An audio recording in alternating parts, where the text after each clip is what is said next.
A Pennsylvania Dutch farm wife in Berks County kept a wood stove burning from October through April in 1973, and almost every meal she cooked is now gone from American kitchens. Number 17 on this list took her family 19 hours to make in a copper kettle behind the springhouse. Number 6 was so tied to one Lebanon County smokehouse that the recipe has not changed since 1902.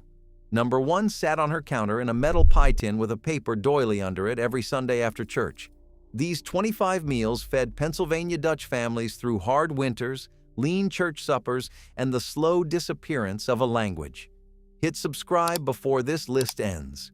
Here are the 25 forgotten Pennsylvania Dutch meals from the 1970s no one makes anymore. Number 25, Halbmond half-moon hand pies. A farm cook in Lehigh County would roll out scraps of pie dough left over from her shoofly bake on a Saturday morning. She would spoon stewed schnitz, those dried apples soaked overnight, into the center of each round, fold it once, and crimp the edges tight with the tines of a fork. The half-moon shape gave the pies their name. Children carried them in metal lunch tins to one-room schoolhouses in Kutztown and Topton through the 1940s, and by the 1970s, your grandmother might still bake a tray for a church social, but nobody under 30 knew the word Halbmond anymore. They were warm in a coat pocket, sticky on the fingers, and gone in 3 bites. The crust was always thicker than a fancy pie because it had to survive the walk to school in winter. They were the first portable lunch a Pennsylvania Dutch child ever knew, and they vanished the moment plastic baggies showed up. Number 24, Schmierkäse with apple butter on bread. Smearcase is what the rest of America calls farmer cheese, but in a Lancaster County kitchen, it had a specific job. You spooned it onto a thick slice of homemade rye, then crowned it with apple butter the color of dark coffee. Sweet on top, tangy underneath, with the dense rye holding the whole thing together. A grandmother in Mannheim would set this out as a between-meal snack for the men coming in from the hayfield around 3 in the afternoon. The cheese was simple and cheap, made from soured milk hung overnight in cheesecloth from the kitchen pump handle. By 1976, most families bought cottage cheese in plastic tubs, and the apple butter sat in a glass jar with a store label. The combination still works on store ingredients. The bread is what got lost. Without dense, sour rye baked at home in a wood oven, the open-faced sandwich becomes ordinary. Number 23, pickled red beets and eggs. Hard-boiled eggs left to swim for 3 days in the magenta brine of pickled red beets until the whites turned the color of a bruise and the yolks held their gold center. Every Pennsylvania Dutch refrigerator in the 1970s had a quart jar of these on the second shelf, sitting next to the milk. They were the easy answer when a neighbor stopped by and you needed something on the table without warning. Slice an egg in half, lay it on a plate beside the beets, add a small spoonful of chow chow, and you had what they called a cold platter. The brine was just cider vinegar, sugar, a few cloves, and the beet juice itself. Today, most refrigerators in Berks County still have a jar somewhere, but young cooks buy them ready-made at Saturday markets in Lancaster. Nobody pickles their own anymore, and the home jar version was always darker, sharper, and better. Number 22, cup cheese. Pennsylvania Dutch cooks called it kochkäse, which translates to cooked cheese, and it sat on every breakfast table in Lebanon County through the 1960s. The process took a week. You let smearcase sour at room temperature for 3 days, then melted it slow over low heat with butter, milk, and a pinch of baking soda until the whole pot turned silky and yellow and stretched off the spoon. Then you poured it into small ceramic teacups to set. By morning, the cheese was firm enough to slice with a butter knife. Spread it on rye toast with apple butter, and you had what working farmers ate before walking the fields at first light. Modern kitchens cannot make this easy dish without a stove that holds a steady low heat the way a wood range did. Electric burners scorch the curds. The recipe is simple. The technique is almost lost. Number 21, brown butter noodles with crumbs. A Lehigh County housewife would roll out egg noodle dough on a floured kitchen table, cut it into wide ribbons with a paring knife, and boil them in salted water until tender. Then she browned a stick of butter in a heavy pan until it smelled like toasted hazelnut, tossed in a handful of stale breadcrumbs from the bottom of the bread drawer, and poured the whole shimmering mess over the noodles. Salt, pepper, and that was the whole dish. It cost almost nothing. It fed 8 people. The dish is simple in the best sense, and you can taste why it survived 300 years of farm kitchens. Children at Pennsylvania Dutch tables in 1972 ate it twice a week without complaint. Now nobody makes their own noodles, and brown butter has become a restaurant trick. Back then, it was Tuesday supper. Number 20. Knepp button dumplings. Knepp on this list refers to the small flour and egg drops that simmered alongside roast meat in a Pennsylvania Dutch kitchen. A cook in Lancaster County would mix flour, salt, and egg and just enough buttermilk to make a thick batter, then drop it by teaspoonfuls into the bubbling broth around a pork roast. The dumplings puffed up like little buttons in 12 minutes, soaking in pan juices. They were never the main event. They were what made the gravy go further, and they were what kept your supper plate from looking thin. By 1975, store-bought egg noodles had replaced them in most homes because they were faster and easier, but a grandmother who still made Knepp from scratch could feed 2 extra mouths from the same Sunday roast. The dumplings cost almost nothing. The skill cost a lifetime. That was the whole point. Number 19. Speck and bona bacon and beans. Pennsylvania Dutch families cooked a pound of dried navy beans overnight in a heavy enameled pot with a thick slab of cured bacon, an onion, and a tablespoon of brown sugar stirred in near the end. The beans broke down into something between a soup and a porridge, and the bacon fell apart in strands. The dish is simple, cheap, and quietly powerful. A serving cost roughly 35 cents in 1971 and could feed a working farmhand straight through an afternoon of pulling corn.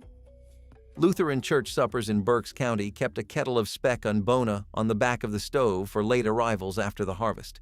The salty broth at the bottom of the bowl was the best part, sopped up with a torn piece of bread. Today, most American beans come from a can, and the slow overnight method is the part that disappeared with your great-aunt's stovetop. Number 18. Ring bologna and crackers. Every Pennsylvania Dutch kitchen had a ring of smoked bologna hanging in the cellarway or sitting on a plate in the icebox. The men sliced thick coins of it onto saltine crackers with a smear of yellow mustard for an after-supper snack while the radio played the Phillies game. A grandmother in Lebanon County would lay out a circle of ring bologna, a wedge of cup cheese, and a small bowl of chow chow on a wooden cutting board, and that was Sunday evening. The rings were sold by the foot at country markets in Kutztown and Reading for about $1.20 in 1972. Small smokehouses still make them, though the kitchens that built a whole meal around them are mostly gone. You ate it standing up, leaning on the counter while the day wound down. The combination tasted like the end of a long working week. Number 17. Apple butter from the copper kettle. This is the dish that defines Pennsylvania Dutch fall, and it is the deepest entry on this list. Lot Warwick, the apple butter party, was once a community event across Berks, Lebanon, and Lancaster counties, and what most people miss is that it was never really about the apple butter. It was about the day. 3 families would gather at one farmhouse before sunrise, peel and core 8 bushels of late apples, and dump them into a copper kettle suspended over a slow hardwood fire in the side yard. Then the stirring began.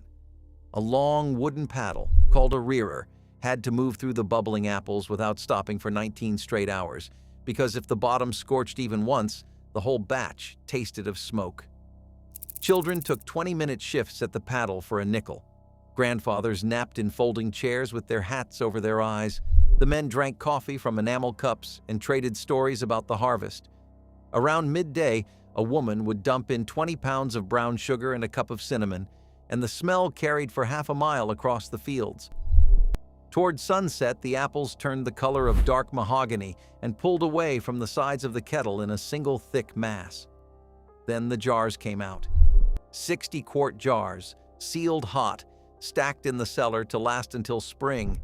Every cousin went home with 2. By 1978, most farm wives had switched to a slow cooker on the kitchen counter, and the copper kettle in the side yard sat upside down in a corner of the barn collecting rainwater. The slow cooker apple butter is fine. It tastes nothing like the kettle batch, and the part that died with the kettle was not the recipe. It was the day, the neighbors, the fire, the children with sticky cheeks, the grandfather telling the same story he told every fall about the year a deer wandered into the yard during a stir. The recipe is still printed in every Pennsylvania Dutch cookbook. The day is what no one makes anymore. You cannot put a Saturday like that in a jar.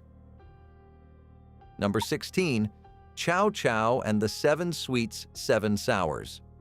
Chow Chow on this list is a mustard-tinted relish of cauliflower, lima beans, green beans, corn, peppers, and pickled onions, all swimming in a sweet vinegar brine. The thing is, it belonged to a larger Pennsylvania Dutch table tradition. A proper Sunday meal in 1971 had to include 7 sweet condiments and 7 sour ones, set in small bowls down the center of the table. Apple butter, jellies, spiced peaches, and pickled crab apples on the sweet side. Chow chow, pickled beets, sauerkraut, and bread and butter pickles on the sour. Children counted them. Guests counted them. By the 1980s, most families set out 2 or 3 jars at most, and today a Lancaster County grandmother might still keep the practice alive on Easter, but the average Sunday table is bare. The relish itself takes a full afternoon to chop, blanch, and brine, which is why almost nobody makes it from scratch anymore. Number 15, chicken corn rivel soup. A Pennsylvania Dutch cook would simmer a whole stewing hen in a stock pot for 3 hours with onion and celery, then strip the meat off the bone and drop it back in with a quart of fresh sweet corn cut from the cob. Then came the rivels. Flour, an egg, and a pinch of salt rubbed together with the fingertips until the mixture broke into irregular crumbs the size of grains of rice.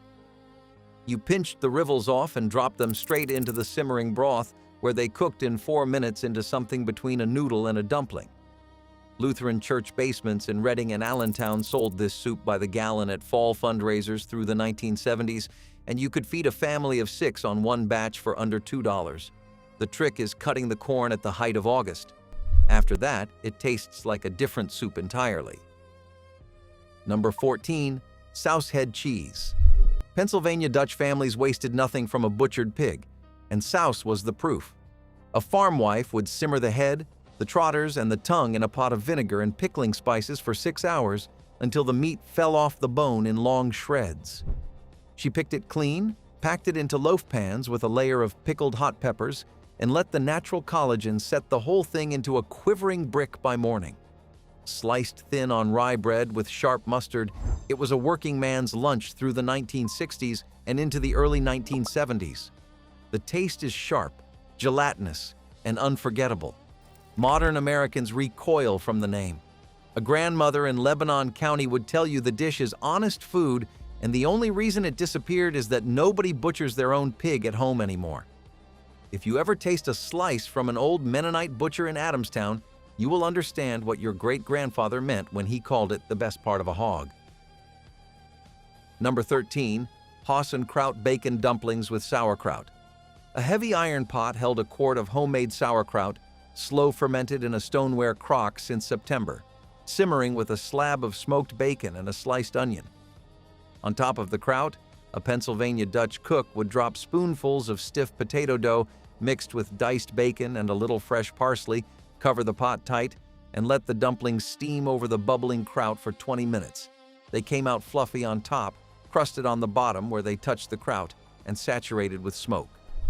The combination is heavy, sour, and warming on a January night when the windows fog up from the inside. Pennsylvania Dutch kitchens served it through the 1970s with a glass of cold beer.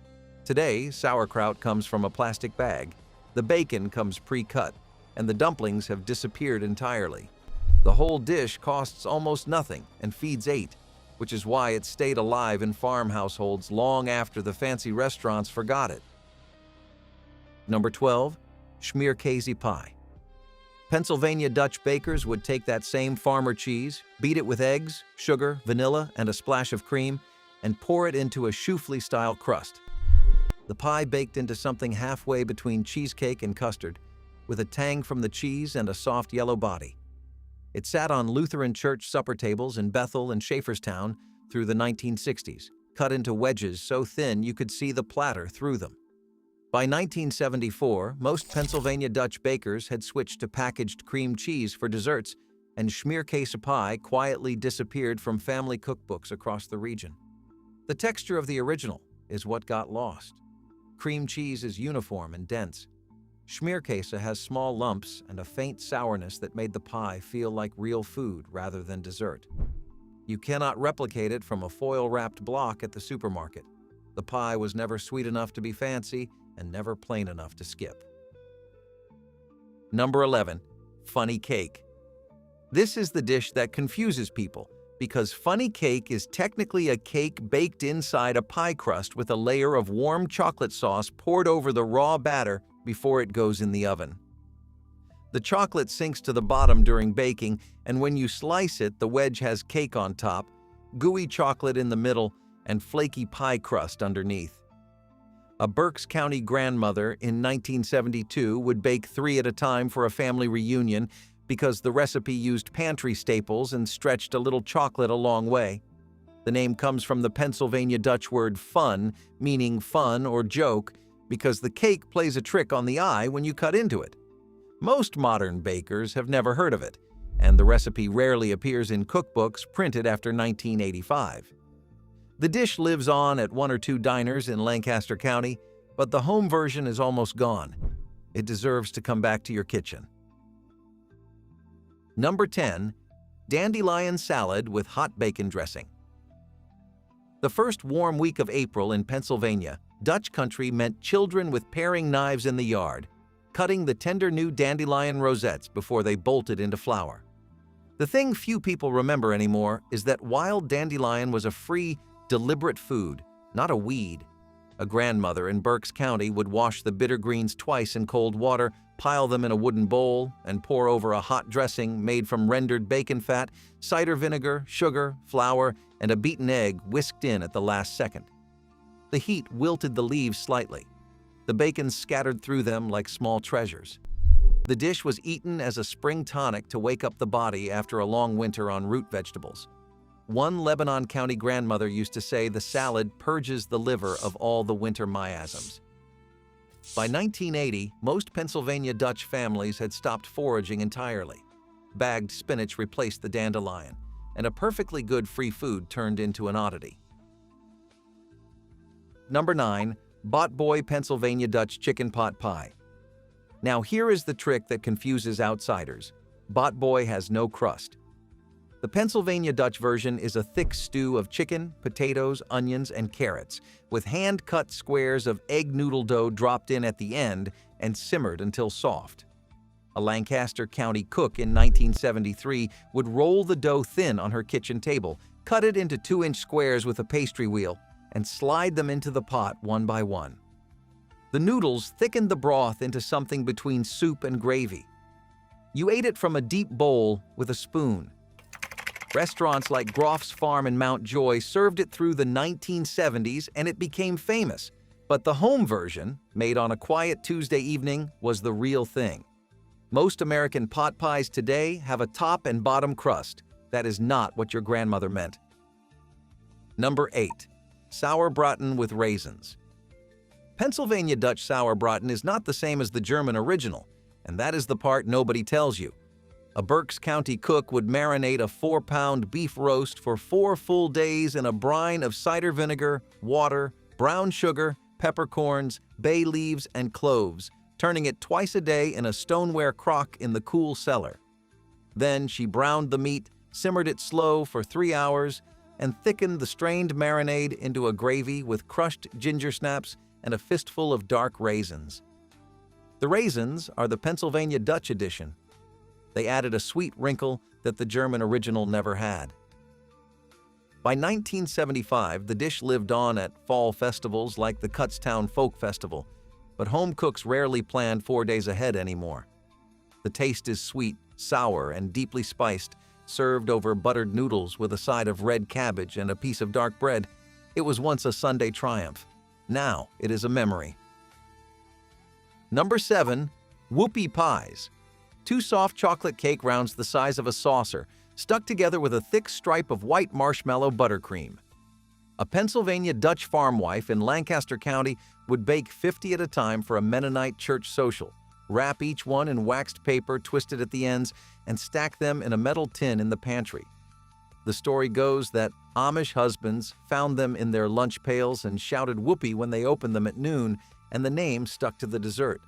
Whether the story is true does not matter. The pies were on every dessert table in Berks and Lebanon counties through the 1970s, and they cost about 10 cents each to make at home. Today, the supermarket version is too sweet, the cake is too dry, and the filling is shortening rather than real buttercream. The original was tender, the chocolate was deep, and the whole thing weighed half a pound. You needed a glass of cold milk and 10 quiet minutes to finish one. Number 6. Lebanon Bologna. The thing is, this is not what most people think of as bologna. A butcher named Harvey Seltzer in Palmyra, Lebanon County, mastered a recipe in 1902 using 100% beef, a unique blend of spices, and a 3-day natural hardwood smoking process. The result is a dark, dense, tangy sausage that slices like salami and tastes like nothing else in American delis. Pennsylvania Dutch families ate it on rye bread with a smear of mustard for after-school snacks through the 1970s. Sweet bologna, the variation with brown sugar in the cure, became the regional favorite. Seltzer's Smokehouse in Palmyra has been making it the same way for over a century. Outside Pennsylvania, almost nobody has tasted the real thing. Inside Pennsylvania Dutch country, it was the bologna in your grandmother's icebox, and a sandwich made with 2 slices and a sweet pickle was a perfect lunch. Number 5. Schnitz und Knepp. The name translates to apples and dumplings, and the dish is one of the oldest in Pennsylvania Dutch country. A farm wife in Lancaster County would soak a quart of dried apple slices, called schnitz, in cold water overnight in a covered crockery bowl. The next morning, she simmered them with a smoked ham hock for 2 hours, then dropped fluffy biscuit-style dumplings on top of the bubbling pot for the last 15 minutes. The apples broke down into a sweet brown sauce, the ham flavored everything, and the dumplings absorbed it all. The dish is sweet, salty, and faintly smoky, served straight from the pot with a wooden spoon and a sprinkle of black pepper. Children loved it.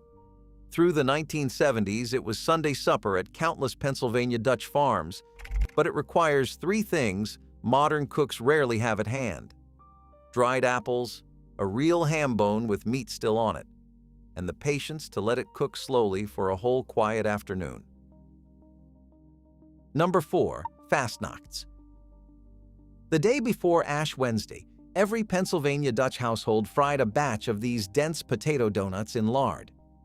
The tradition came over from southern Germany in the 1700s with the first immigrants. The point was simple. You had to use up all the sugar, fat, and lard in the house before Lent began, and a Fastnacht used all 3. A grandmother in Lehigh County would mix mashed potato into the dough to keep the donuts moist for 3 days, cut them into rectangles with a paring knife, and fry them golden in hot lard. They were dusted with powdered sugar and eaten warm at breakfast with strong coffee. The last person out of bed on Shrove Tuesday was teasingly called the Fastnacht and ribbed all day for it. By 1976, most families bought theirs from a bakery, and today the tradition survives in a few church kitchens in Berks and Lehigh counties. The homemade version is denser, less sweet, and infinitely better than the bakery copy.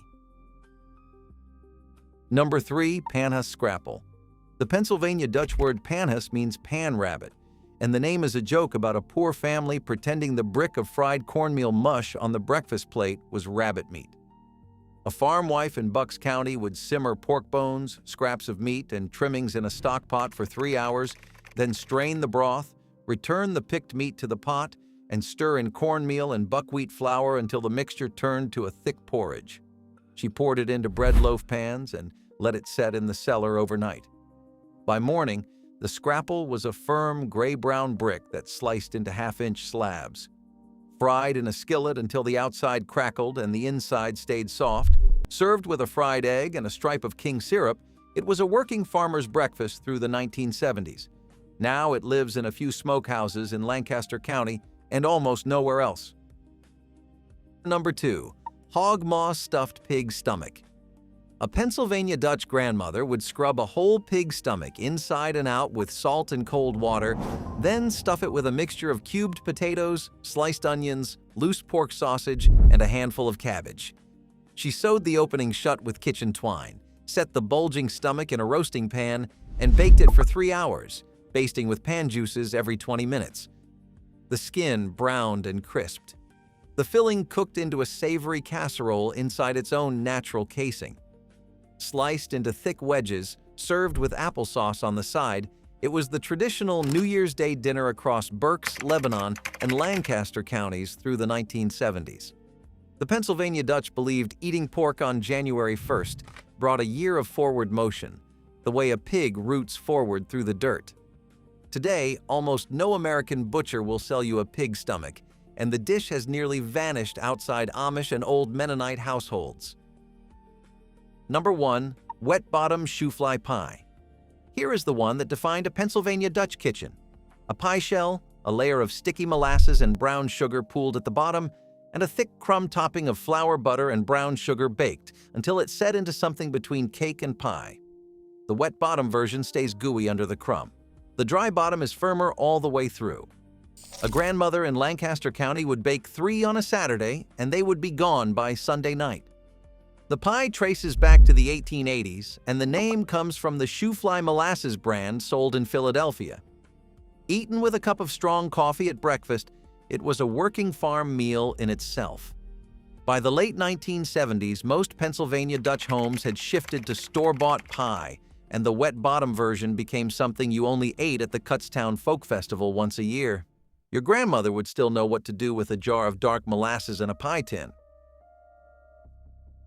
These 25 dishes were the rhythm of a Pennsylvania Dutch year. They were the patience of a grandmother who turned a Saturday into a copper kettle of apple butter that fed her family until April. Pick one this week. Soak the schnitz the night before. Let the kraut simmer slow. Tell us in the comments which one your grandmother made and which county she made it in. These recipes are not gone yet. They are sitting in the back of a drawer in a farmhouse in Berks County, waiting for someone to read them out loud again.